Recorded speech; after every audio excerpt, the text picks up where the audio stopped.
أنفسنا ومن سيئات أعمالنا ونعوذ بالله من شرور أنفسنا ومن سيئات أعمالنا ونعوذ بالله من شرور أنفسنا ومن سيئات أعمالنا من يهده الله فلا مضل له ومن يضلله فلا هادي له ونشهد أن لا إله إلا الله وحده لا شريك له ونشهد أن سيدنا ونبينا وسندنا وشفيعنا وحبيبنا ومولانا محمد صلى الله عليه وعلى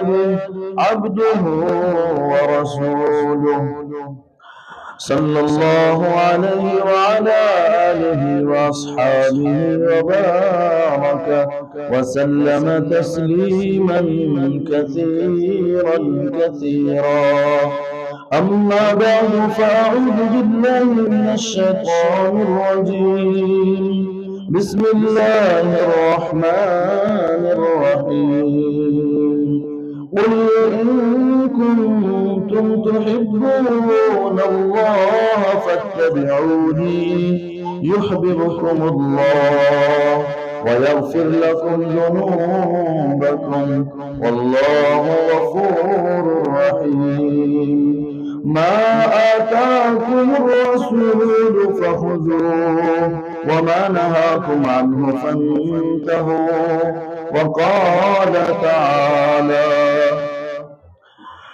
والضحى والليل إذا سجى ما ودعك ربك وما قلى وقال النبي صلى الله عليه وسلم لا يؤمن أحدكم حتى يكون هواه تبعا لما جئت به أو كما قال النبي صلى الله عليه وسلم صدق الله العظيم وصدق رسوله النبي الكريم ونحن على ذلك لمن الشاهدين والشاكرين والحمد لله رب العالمين درشي